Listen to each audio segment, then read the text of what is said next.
이에 예수께서 제자들과 함께 겟세마네라 하는 곳에 이르러 제자들에게 이르시되 내가 저기 가서 기도할 동안에 너희는 여기 앉아 있으라 하시고,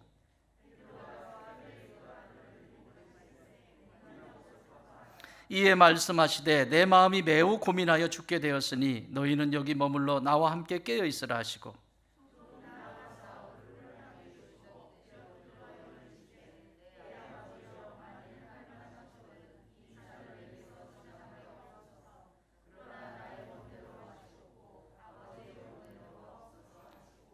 제자들에게 오사 그 자는 것을 보시고 베드로에게 말씀하시되 너희가 나와 함께 한 시간도 이렇게 깨어 있을 수 없더냐.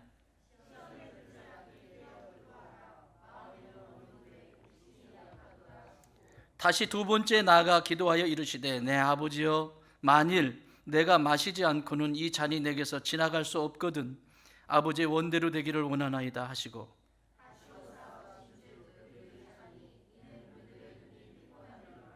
또 그들을 두시고 나아가 세 번째 같은 말씀으로 기도하신 후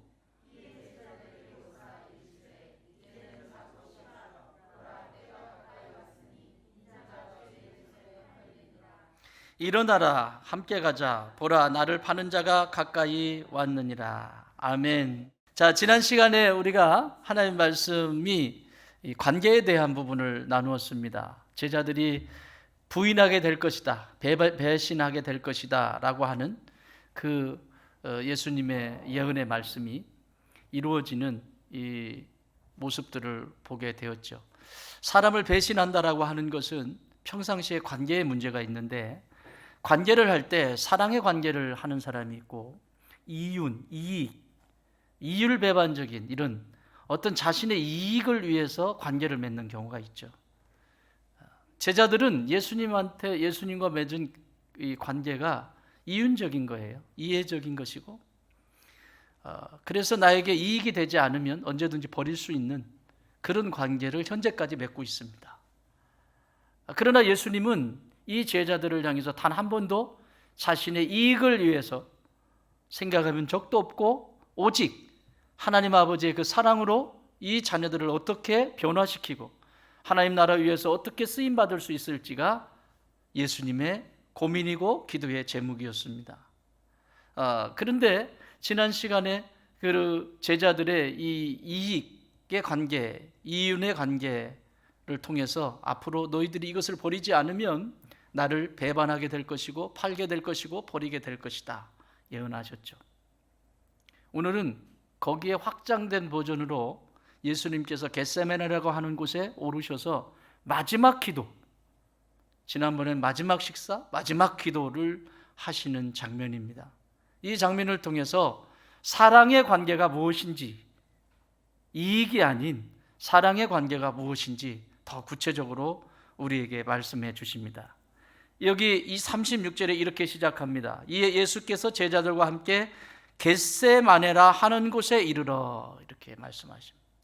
겟세마네 무슨 뜻인가 하면 기름을 짜는 틀, 이런 뜻이에요.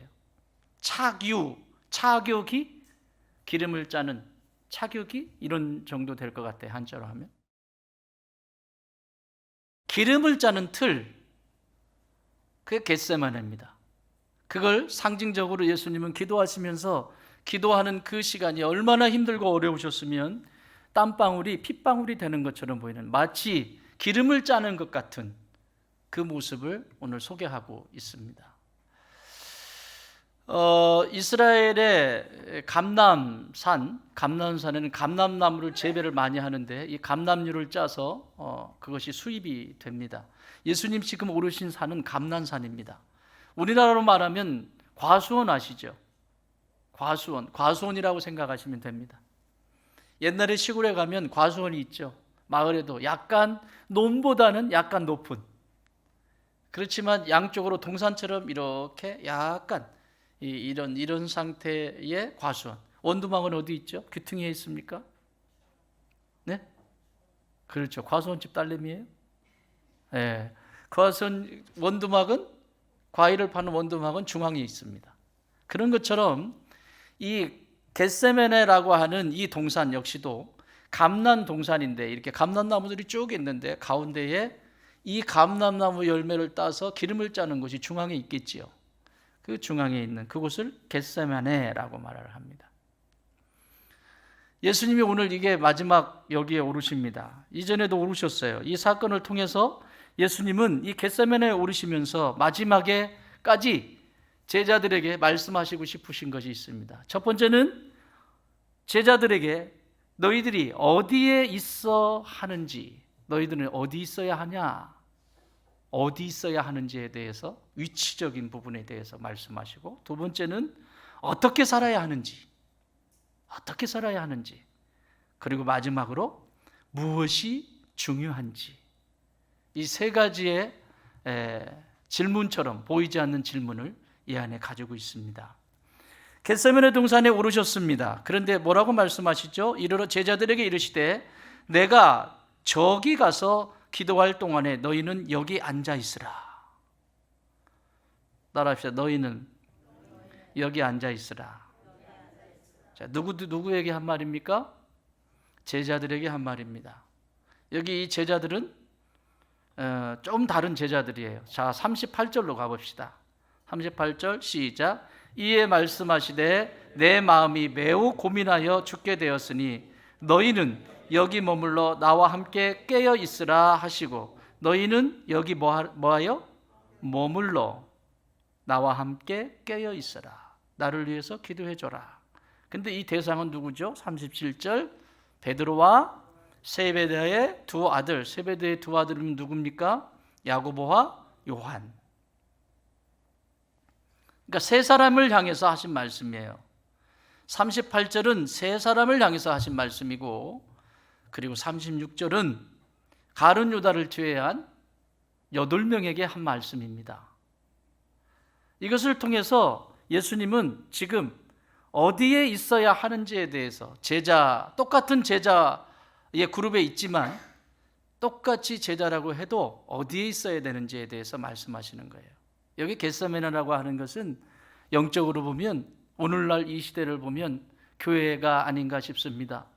여러분, 교회를 향해서 예수님이 흘리시는 그 눈물을, 이 시대의 교회를 향해서 흘리시는 그 눈물, 성도들, 제자들처럼 저 중턱에 있고 그리고 가까이 있지만 여전히 예수님의 기쁨을 위해서 반응하기보다는 내 육체적인 기쁨을 위해서 반응하는 이 시대의 교회의 모습이 아닌가 싶습니다.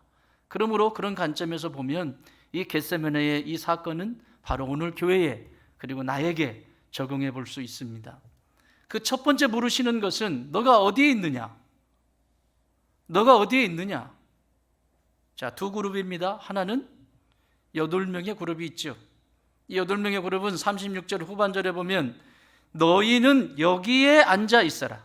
여기에 앉아 있어라. 영어로는 sit here입니다. here. sit here. 여기. 근데 여기 앉아. sit here. 여기 앉아. 그런데 38절에 너희는 머물러 있어라. 여기에.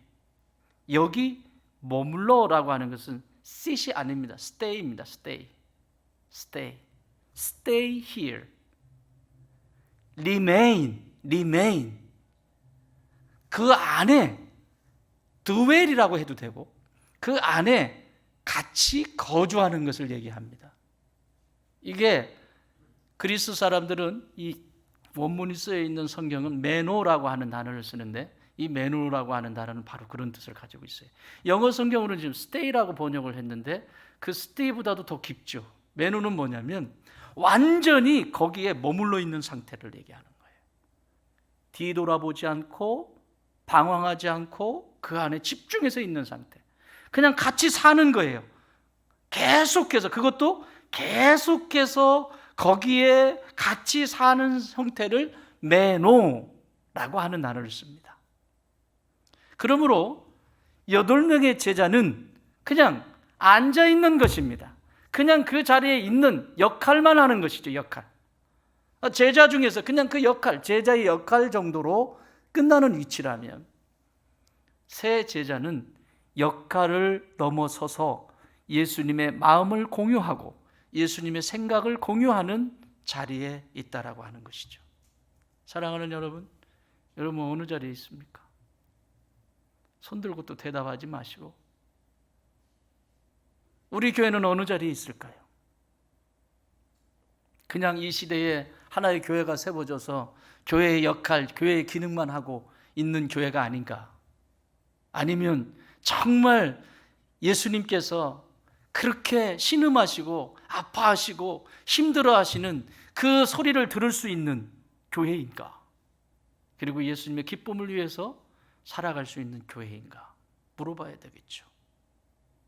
자, 이 매노라고 하는 단어는 이와 같이 신약에 118번을 사용하고 있는데 108번 중에서 33번이 요한복음에 집중되어 있습니다. 33번이. 요한복음 중에서도 15장에 더 많이 집중되어 있습니다. 15장. 15장이 뭐죠?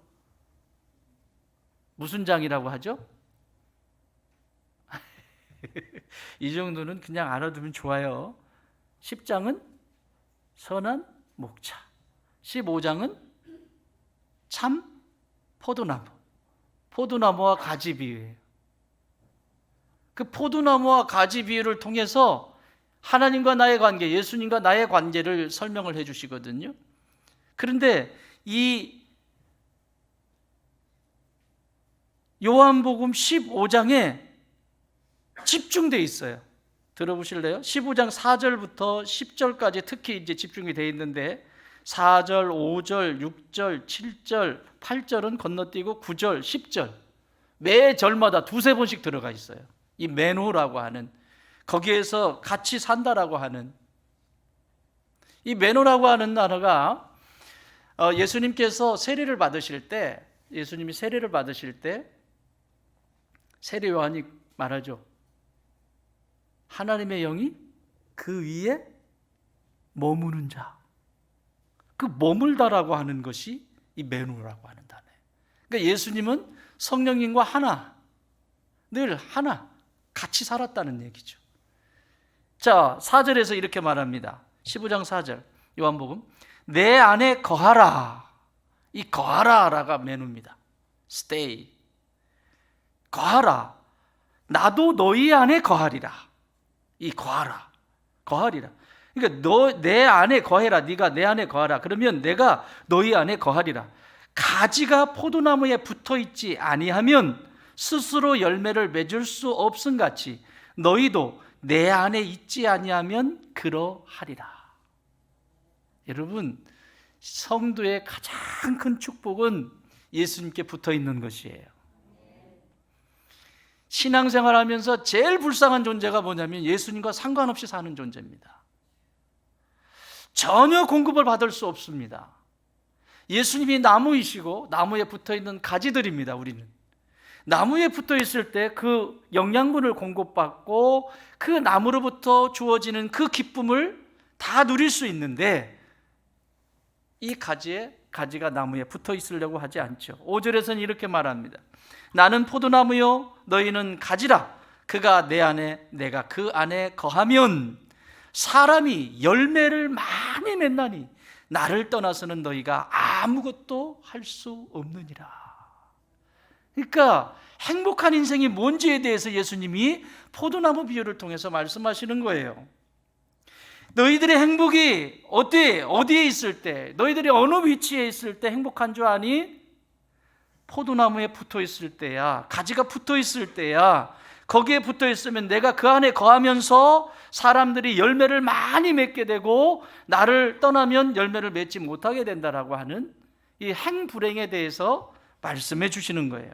6절에서는 사람이 내 안에 거하지 아니하면 가지처럼 밖에 버려져 마르나니 사람들이 그것을 모아다가 불에 던져 사르느니라. 여러분, 이런 인생 많지 않습니까? 예수님 안에 있으면 참 행복이 있고 기쁨이 있고 그 안에 내 삶의 가치와 의미를 알게 되고 내가 먹는 것도 마시는 것도 무엇을 위해서 사는지 분명히 알잖아요. 여러분, 여러분이 살아야 되는 이유가 뭐 때문이에요? 예? 애들? 여러분이 살아야 되는 이유, 성도, 그리스도인이 살아야 되는 이유가 뭐 때문에 있어요? 예수님 때문에 사는 거예요. 내가 살아야 되는 삶의 이유가 있다면 예수님 때문에 사는 거예요. 그러면 삶의 목적은, 내 삶의 목적은 이번에 아파트, 전원주택지, 그게 목적일까요? 그리스도는 행복하게 살아가는 그리스도의 삶의 목적은 하나님의 영광을 위해 사는 것입니다. 내가 지금 하고 있는 일이 하나님이 기뻐하시는 일인가? 하나님이 좋아하시는 일인가? 그 영광을 위해서 살아가는 존재들이에요. 삶의 목적이어야 돼요. 그러면 나머지 부수적인 것은 여기 말씀하셨잖아요. 다 주신대잖아요. 너희는 먼저 그의 나라와 그의 의를 구하라. 그리하면 이 모든 것을 너희에게 더하시리라. 마태복음 6장 33절에서 말씀하셨잖아요. 그러니까 내가 살아야 되는 이유는 예수님이고, 내가 살아야 될 목적은 하나님의 영광을 위해서 살아야 되는 것이고, 그러면 하나 더 물어볼게요. 내가 사는 삶의 방식은 무엇이어야 될까요? 내가 살아야 되는 삶의 방법은 무엇이어야 될까요? 생각을 하게 하는 이유는 까먹지 말라고 하는 거예요. 하나님의 은혜로 사는 것입니다. 믿으십니까? 그리스도인의 삶의 방식은 하나님의 은혜가 이기게 해요. 어떻게 견뎠냐고요? 어떻게 그 험난한 시간을 견뎠냐고요? 그 은혜가, 하나님이 물밀듯 부어주시는 그 은혜가 나의 삶 속에서 그 어려운 시간을 통과하면서도 이길 수 있게 한 능력인 거예요. 그게 성도의 삶의 방식이에요. 까먹지 마세요. 내가 살아야 되는 이유는 예수님, 오직 예수. 날 구원해 주신, 날 사랑하셔서 전부를 내어주신, 생명을 내어주신 예수님, 그분 때문에 내가 지금 호흡하고 있고 살아있는 이유예요. 우리의 삶의 목적은 뭐라고요? 오직 하나님의 영광을 위해. 내가 밥 한 끼를 멋지게 먹어야 되는 것도 그냥 함부로 하지 않고 밥도 제대로 차려서 먹고 운동도 하고, 또 내가 할까, 또 여러 번 하는 거 있잖아요. 하는 거 다 그 무엇을 위해서?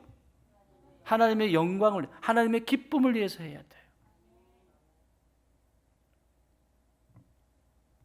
몸이 약하면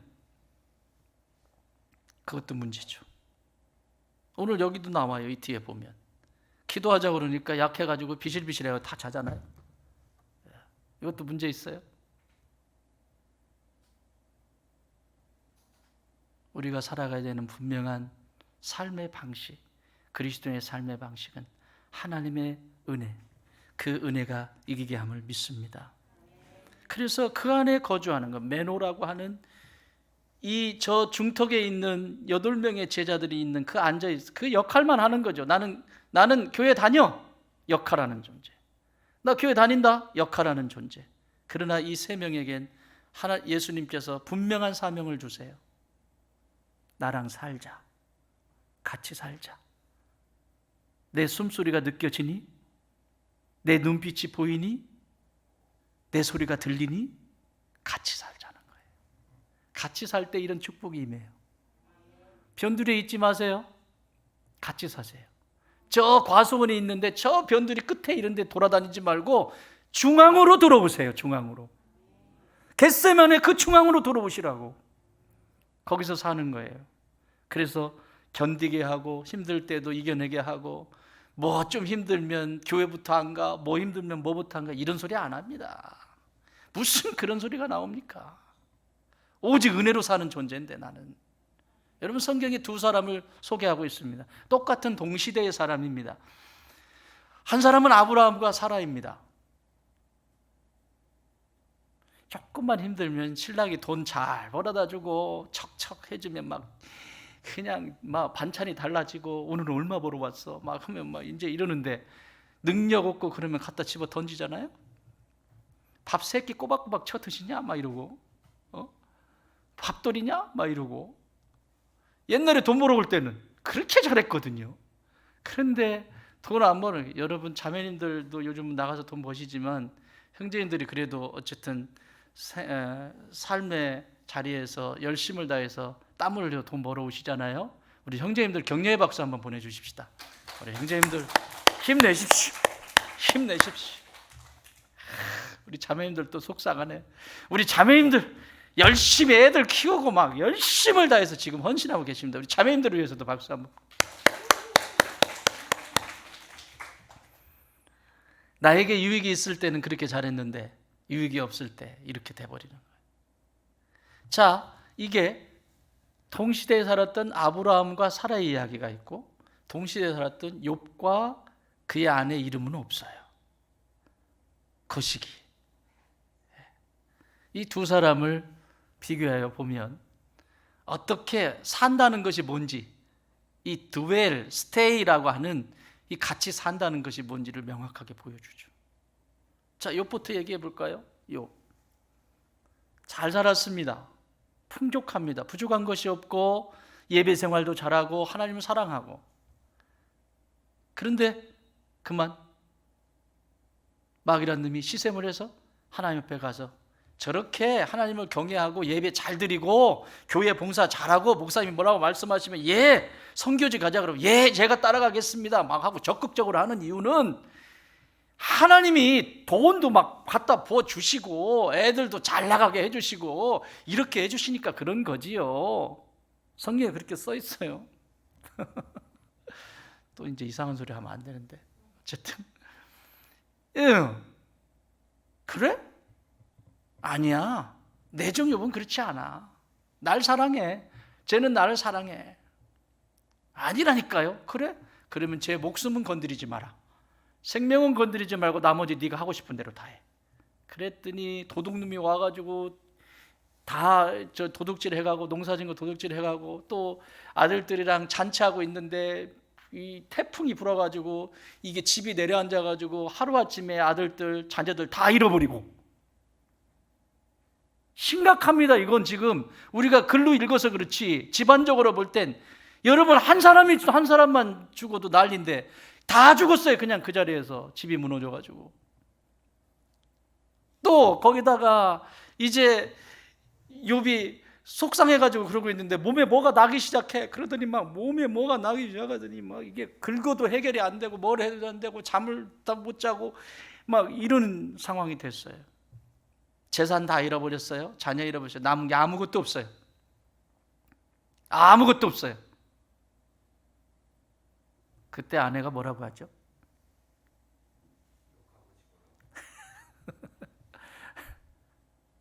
네 하나님이 살아있냐?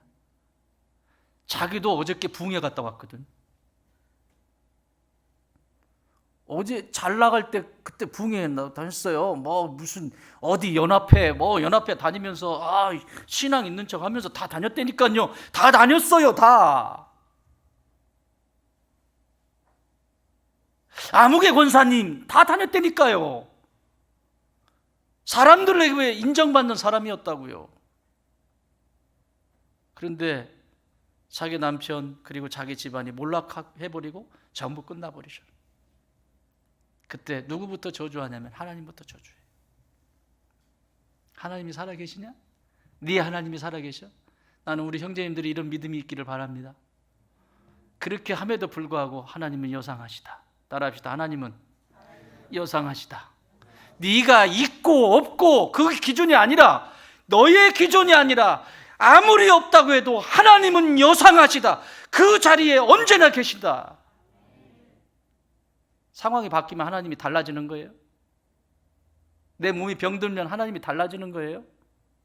재산 잃어버리면 하나님이 달라지는 거예요? 아니에요. 진짜 하나님을 믿는다는 건 그게 아니에요. 여상하신 하나님 언제나 여기 계신다. 그랬더니 저주를 퍼붓고, 그래 잘 먹고 잘, 죄송해요 설교용 아닌데, 잘 쳐 드시고 막 그래 세상에 몸이 병들어가지고, 그런데 아내가 저주를 퍼붓고 떠나가 버립니다. 그래서 그의 이름은 없어요. 자, 이 시험을 통과했습니다. 자, 욥이 누구를 의지하고? 하나님만을 의지하고. 누구를 사랑하고? 그의 삶의 이유는 누구였어요?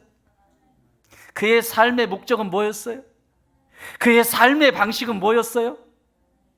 믿으십니까?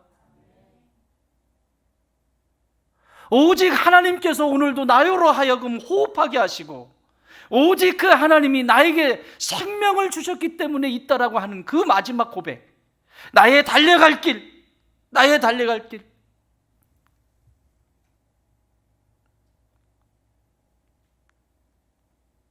이렇게 어려움 속에서 하나님은 반드시 나를 정금같이 나오게 할 것이다. 결론은 해피엔딩으로 끝납니다. 욥이 깨끗하게 치료가 됩니다. 회복이 됩니다. 이전보다 더 많은 부를 누리게 하십니다. 하나님이 자녀도 주셨는데 이전의 아이들과 비교할 수 없을 만큼 똑똑하고 예쁘다라고 그렇게 결론을 맺고 있습니다. 아내가 있으니까 아이를 낳았겠죠. 집 나간 아내 어디 있을까요? 지금 쌀거리고 다니고 있어요. 여기. 못 보셨어요? 보시면서? 예? 그 집 나간 아내 지금 여기 쌀거리고 다닌다니까. 남양 사거리 저기 다닌다니까요. 신앙 좋은 척하고.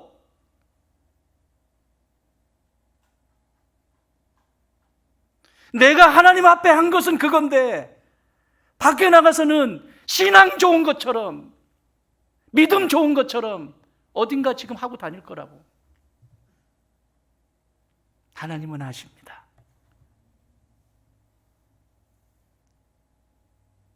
하나님은 욥을 버리지 않고 욥 곁에 늘 계셨어요. 욥 또한 그 어려움 속에서도 하나님만을 의지했어요. 결국 승리의 해피엔딩으로 끝나는 욥기 42장의 이야기입니다. 아브라함, 이건 거꾸로예요. 욥은 딱 정결하게 하나님 앞에 딱 들여져 있고 딱 서 있잖아요. 뭐든지 신앙도 그렇고 딱 서 있는데, 아브라함은 정반대예요. 근데 왜 하나님은 아브라함을 쓰셨을까? 아브라함을 통해서 믿음의 조상이라고 왜 하셨을까? 동시대의 사람이거든요. 욥과 아브라함은. 욥도 하나님을 경외한 사람인데 하나님은 왜 욥을 통해서 그렇게 오게 하시지 않고 아브라함이라고 하는 사람을 선택해가지고, 그것도 형편없는 아브라함, 왜 그러셨을까요? 따라합시다. 내가 형편없으니까. 만약에 욥과 같은 분 선택했다면 여기 살아남을 사람 아무도 없어요. 아세요?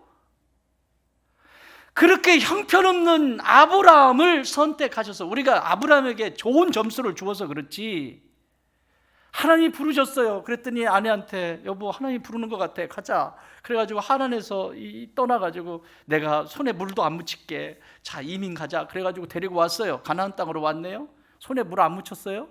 문제는 먹을 것까지 없어요. 그래가지고 어디까지 내려가요? 저 남쪽으로 애굽까지 내려갑니다. 이집트까지 내려가요. 이집트까지 내려가서 거기서 뭐까지 해요? 아내까지 팔아먹습니다. 자기 죽을까 봐. 그래도 여기 형제님들은 그런 분은 안 계시죠? 어디 보자. 마누라 팔아먹는 형제는 안 계시잖아요. 내려가가지고 자기가 죽을 것 같으니까 위협감 느낀 거예요. 그래서 내 아내가 아니고 내 누이다. 그래서 그 애굽의 그 왕이 어여쁘고 그러니까 내 아내로 취하려고 데리고 왔어요. 데리고 왔는데 하나님이 그 밤에 내 이놈 그런 거죠. 왜? 열국의 어미로 삼아야 될 존재거든. 하나님이 선택하셨기 때문에 하나님의 씨를 받게 될 존재거든. 그러니까 혼났죠. 여러분, 아브라함의 이 초년의 인생을 보면 어디 그 신랑이 좋은 구석이 있습니까? 어디 그 괜찮은 구석이 있으면 한번 가지고 와봐. 그런데 사라는 곁에 있습니다. 이게 드웰입니다. 매노, 스테이. 죽고 창창 옆에 있습니다. 결국은 하나님이 하나님 되셔서 아브라함을 아브라함 되도록 하나님의 열심히 아브라함을 계속해서 성장시켜 가십니다. 그래서 창세기 22장에서 자기가 100세에 낳은 아들, 환경이 중요한 게 아니라 그 아들을 하나밖에 없는 그 아들을 아낌없이 하나님이 내가 번제로 받겠다 그러니까 번제로 드리려고 모리아산에 바치잖아요. 할렐루야. 이게 환경과 상관이 없다는 거예요. 누가 하셨어요? 하나님이 하셨어요. 사랑하는 여러분, 우리가 때로는 무너지는 자리, 삶에 비틀거리고 넘어지는 쓰러지는 자리 있을 수 있죠. 실패하는 자리 있을 수 있죠. 남보기에 참 부끄러운 그런 자리 있을 수 있죠. 그러나 중요한 것은 그럼에도 불구하고 붙어 있으십시오. 욥이 그렇게 형편없어 보여도, 써먹을 거 없는 것처럼 보여도 곁에 붙어 있으십시오.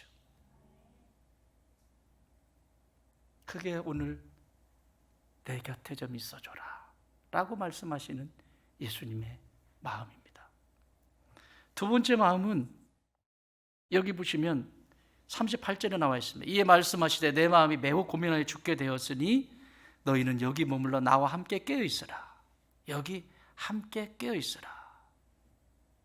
이 자리가 어디냐면 감난산인데 누가복음 22장 39절 40절에 보면 예수께서 나아가서 습관을 따라 감난산에 가심에 제자들도 따라갔더니, 습관을 따라. 그러니까 예수님이 예루살렘에 오시면 습관을 따라 기도하시러 가시는 장소가 있었는데 그곳이 지금 여기예요. 그러면 예수님이 오늘 처음 기도하러 가셨을까요? 여러 번 기도하러 가셨을까요? 예수님의 주 사역지는 갈릴리잖아요. 북쪽에 갈릴리인데 남쪽으로 예루살렘에 내려오시면 어김없이 기도하러 가셨던 곳이 이 습관, 여기 습관이라고 써 있잖아요. 습관을 따라 그곳에 가셨어요. 그러면 그때 제자들 같이 갔을까요? 안 갔을까요? 같이 갔죠. 그런데 그곳에 가면서 못된 습관들이 하나 있게 됐습니다. 오늘 예수님은 다른 때는 그냥 가셔서 산에 가셔서 기도하시고 내려오셨어요. 제자들은 밑에 있고. 근데 오늘은 특별히 위치까지 설명해 줘. 8명은 여기 있고 3명은 여기 있어. 그리고 한번 기도하시고 내려오셔서 자는 모습을 보고 제발 나를 위해서 좀 기도해줘라. 인간 예수로서 십자가가 얼마나 고통스러운지 알잖아요. 나를 위해서 기도해줘라. 그리고 이 영적 전쟁을 위해서 기도해달라고 예수님은 부탁까지 하세요. 오늘은 달라요. 이전에 기도하는 방식과 달라요. 오늘은 그렇게, 왜 이렇게 말씀이 많으신지 몰라요. 오늘은 신신당부를 합니다. 그런데 그들은 좁니다. 이전에 그랬던 것처럼. 이전에도 그랬거든요. 이전에도 성경에는 안 써있지만 우리가 유추해 볼 수 있잖아요. 이전에도 여기 오셨어요. 오시면 제자들이 뭐 미션입니다 막 하면서 저기서 기도하시는데 막 하면서 기도하고 있었을까요? 오늘 이 본문을 보면 뻔해. 그냥 죄송해요, 설교용 아닌데 입아웃 가고 뭐 이제 이렇게 앉아가지고 야, 요번에는 어떻게 누가 뭐 이런 얘기는 하고 있었겠죠. 기도할까요? 안 했어요. 안 했다는 것을 지금 반증해 주는 거예요. 안 해요. 그런데 오늘은 예수님이 신신당부하잖아요. 제발 오늘은 나를 위해서 기도해 줘라. 사랑하는 여러분, 내가 가지고 있는 이 옛 습관이 내 삶을 망칩니다. 잘못된 옛 습관, 어떻게 살아가야 하는지, 나의 못된 습관이 있으면 습관은 바꿔야죠.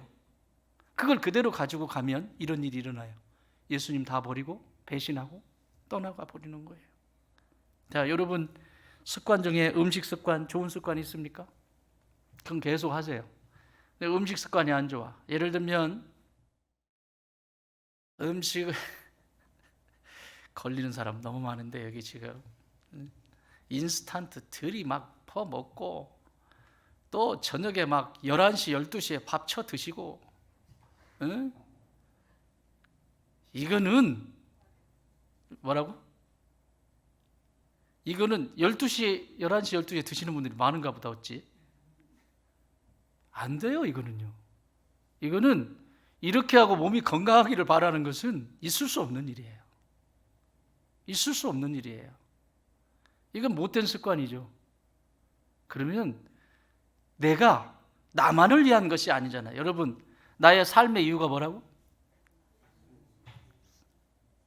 예수님의 영광을 위해서 삶의 목적이 영광이라면 그 영광을 위해서 살아가는데 몸 비실비실 해가지고 아무것도 좀, 여기 보세요. 지금 관리하는 거 졸고 피곤하고, 이때 밥을 얼마나 먹고 왔는지 졸고 피곤하고, 뭐 그렇게 신신당부해도 소용없어요. 눈꺼풀이 내려오는데 이거 어떡하겠어요.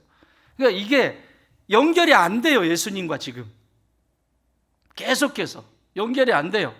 이것을 사도 바울은 옛 습관이 얼마나 무서운지에 대해서 이렇게 말씀합니다. 에베소서 4장 22절, 너희는 유혹의 욕심을 따라 썩어져가는 구습을 따르는 옛사람을 벗어버리고 오직 너희의 심령이 새롭게 되어 하나님을 따라 의와 진리의 거룩함으로 지으심을 받은 새 사람을 입으라. 새 습관을 들여나는 거예요. 이게 얼마나 오래됐으면 습관을 따라서 예수님은 기도하셨는데 제자들은 습관을 따라서 졸았어요. 근데 오늘은 졸면 안 된다고 예수님이 말씀하셨어요. 오늘은 졸지 마라. 내가 지금 어렵게 되었다. 고통스럽다. 날 위해서 기도해줘라. 졸지 마라. 그렇게까지 부탁을 하는데 졸아요. 이건 무서운 습관입니다. 여러분, 몸에도 안 좋은 습관은 빨리 버리셔야 돼요. 그냥 이렇게 살다가, 아니요, 나 혼자가 아니에요. 내 몸이 망가지면 가족들도 힘들고 전부 힘들어져요. 여러분, 한 가정에요, 몸이 불편하고요, 건강하지 않은 분 계시면요, 이게 이제 누워 계신 분이 계시면요, 집안에 계시면, 제가 모셔봤잖아요. 계시면요, 마음대로 웃지도 못해요. 막 웃잖아요. 막 지금 좋은 일이다 그러면 괜히 시샘해요. 나는 아파 죽겠는데 지들은 뭐가 좋다고 저렇게. 아프지 마세요. 그러려면 지금처럼 하면 되겠어요? 12시에 11시에 저녁 먹고 12시에 야식 드시면 되겠어요? 어떻게 저쪽 맨 끝에 어찌 수상하다 어찌. 응? 11시에 식사하시고 12시에 야식 드시면 되겠냐고. 안 돼. 마음도 마찬가지야. 마음의 건강도 자꾸 안 좋은 거 주지 마세요. 왜 똑같은 말을 해도 상대 기분 좋은 말 하지 왜 불편한 말을 자꾸 해요? 응? 무슨 타고났어요 그게? 태어날 때부터 나는 말을 다 씹어가지고 이상하게 만드는 무슨 제주기로 태어났어요? 아니잖아요. 똑같은 말이어도 힘을 실어주고 용기를 실어주고 서로에게 도움이 되고 마음의 힘을 좀 실어줘야죠. 영적인 건 어떨까요? 오늘 여러분은 지각하신 분들이 없죠? 없죠 여기? 일부 때는 뒤지게 혼났어요. 물론 그분들이 일부 예배 드리시는 분들은 이 사역이 지금 섬기는 데가 너무 많아요. 밑에서 막 섬기시고 끝나고 또 섬기시고 이렇게 교사로 뭘로 섬기시는 분들이 많기 때문에 그래서 그래요. 그렇다고 그 예배를 한 번 드리는 건데 그렇게 하면 되겠어요? 이게 한 번 그러면 이게 진짜 어쩌다가 가뭄에 콩나듯이 정말 어떤 상황이 돼서 그러는 건 괜찮아요. 그거는 어쩔 수 없는 일이잖아. 그러나 상습적인 것은 안 되는 거예요. 상습적인 것은 안 되는 거죠. 어제의 못된 습관이 오늘을 지배하지 못하게 해야 돼요. 따라합시다. 어제의 못된 습관이 오늘을 지배하지 못하게 하라. 이런 습관에 대해서 예수님은 이렇게 말합니다. 어떻게 살아야 되는지. 마태복음 7장 7절 8절. 구하라 그리하면 너희에게 주실 것이요. 찾으라 그리하면 찾아낼 것이요. 문을 두드리라 그리하면 너희에게 열릴 것이니 구하는 이마다 받을 것이요 찾는 이는 찾아낼 것이요 두드리는 이에게는 열릴 것이니라. 아멘. 이런 욕심을 가지라는 거예요. 내가 지금 찾아야 될 것이 뭔가? 여러분, 내가 찾아야 된다는 것은 잃어버린 게 있다는 거잖아요. 신앙을 잃어버렸든지, 말씀을 읽는 습관을 잃어버렸든지, 기도의 습관을 잃어버렸든지, 뭔가 잊어버렸으니까 찾아야 될 거 아닙니까? 잊어버린 것이 없는데, 인식도 안 되는데 뭘 찾아요? 찾을 수가 없지. 구하라. 부족한 게 있다는 거죠. 그러니까 내가 나를 인식하는 게 이렇게 중요해요. 내가 지금 뭐 부족하지? 영적으로는 지금 뭐가 부족하지? 내가 지금 육체적으로는 뭐가 부족하지? 내가 심리적으로는 뭐가 부족하지? 나의 부족함을 알 때 구할 수 있어요. 영적인 것도 부족한 걸 알 때 구할 수 있어요. 잃어버린 것이 뭔지를 알 때 찾을 수 있어요. 그리고 닫혀있는 것, 진짜 막막해서 앞이 열리지 않는 것 같은 이런 것들이 보일 때 그 닫혀있는 것이 무엇인지 알아야 열 수 있어요. 그래서 이렇게 기도하라는 거예요. 사랑하는 여러분, 여러분은 지금 어떻게 습관이 들여져 있습니까? 구하는 습관이 잘 되어 있습니까? 찾는 습관이 잘 되어 있습니까? 두드리는 습관이 잘 되어 있습니까? 그렇다면 여러분의 영적인 여정은 하나님께서 그 거룩한 생명의 길로 인도하실 것입니다. 두드려야 될 때 두드리지 못하고, 찾아야 될 때 찾지 못하고, 구해야 될 때 구하지 못한다는 것은 심각한 질병에 걸려 있을 수 있어요. 그걸 아는 것이 복입니다. 들리는 것이 복이고 보이는 것이 복입니다. 마지막 하나는 예수님이 39절에서 이렇게 말씀합니다. 조금 나아가사 얼굴을 땅에 대시고 엎드려 기도하여 이르시되 내 아버지여, 만일 할만하시거든 이 잔을 내게서 지나가게 하옵소서. 그러나 나의 원대로 마시옵고 아버지의 원대로 하옵소서. 무엇이 중요한가? 예수님은 자신의 뜻이 이루어지기를 원하시지 않으셨어요. 힘들어요. 고통이에요. 얼마나 어려운지 알아요. 그런데 하나님의 영광을 위한 것이라면 당신의 뜻이 나를 통해서 이루어지기를 원합니다. 혈기 부리고 자기 주장하고 자기가 맞다고 하고, 여러분, 그거는 관계를 깊이 알 수가 없어요. 자, 여기 보십시오. 제게 가장 끌리는 단어는 얼굴을 땅에 대시고, 조금 나아가서 얼굴을 땅에 대시고, 얼굴을 땅에 대셨어요. 우리 처음 예배를 시작할 때 오직 여호와는 그 성전에 계시니 온 땅은 그 앞에서 잠잠할지니라. 그 온 땅이 뭐예요? 땅. 전 존재를 얘기하는 겁니다. 이 세상의 전 존재를 얘기하는 거예요. 예수님이 지금 얼굴을 땅에 대시고 그곳에서 기도하시는 이 장면은 죄악의 땅이고 실패의 땅이고 무너진 땅이고 어둠의 땅에 지금 예수님이 얼굴을 대시는 거예요. 이건 생명의 시작이에요.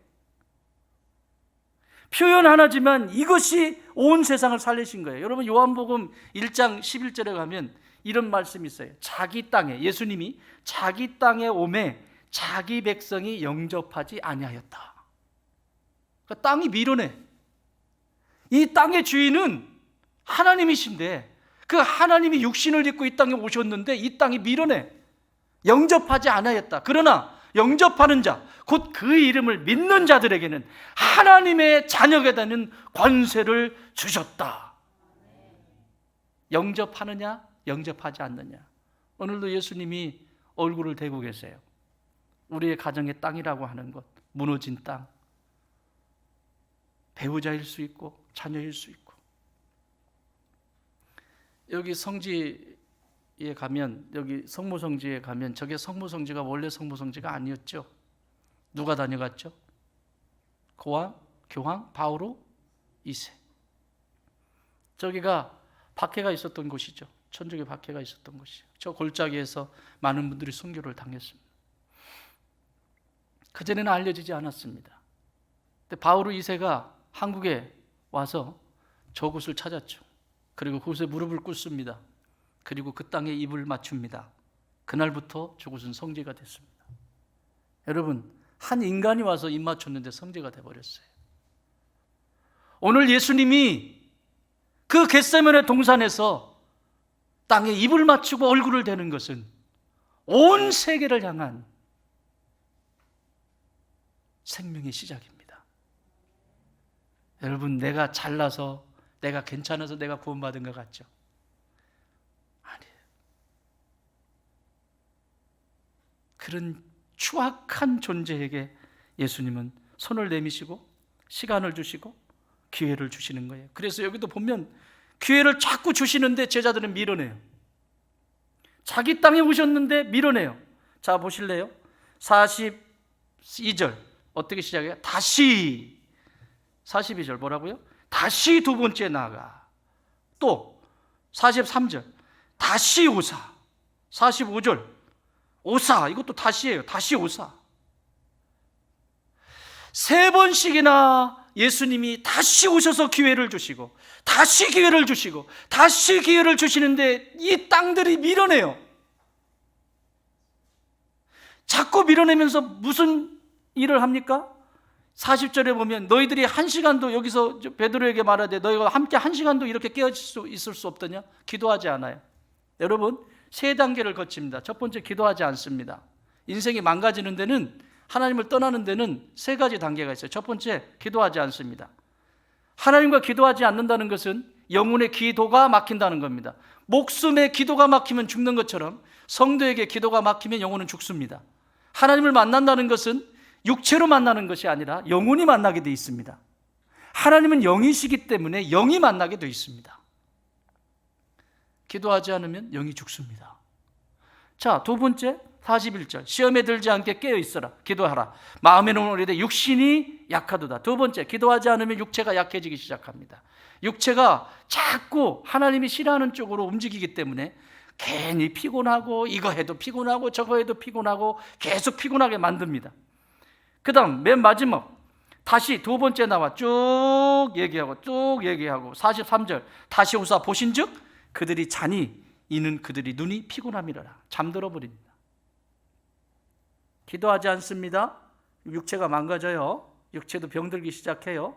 영혼은 병드는 건 뭐 당연한 거고, 그 다음에 깊이 잠들어 버립니다. 그래서 이 반응, 이렇게 초청하시는 메시지를 듣지 못하면 46절 시작. 일어나라 함께 가자. 보라 나를 파는 자가 가까이 왔느라. 일어나라 뭐 하자? 함께 가자라고 했을 때 갈 수 있을까요? 다 도망가 버렸어요.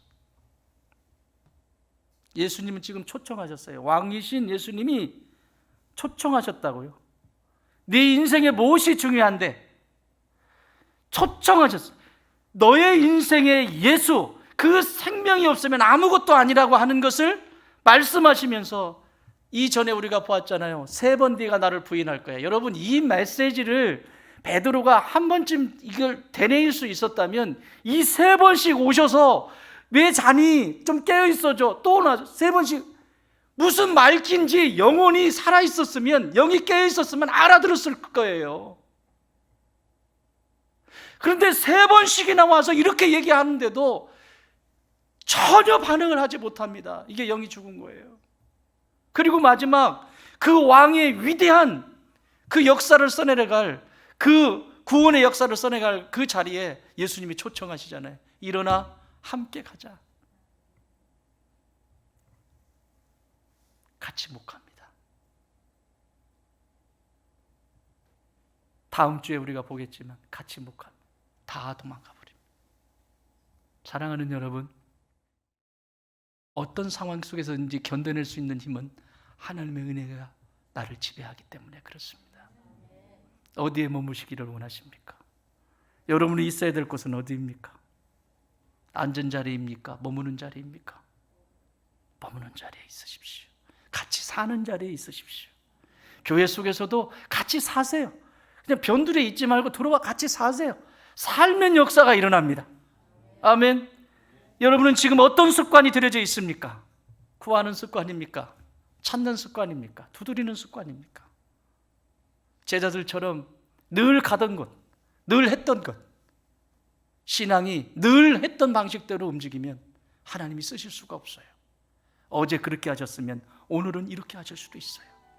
거기에 반응을 하십시오.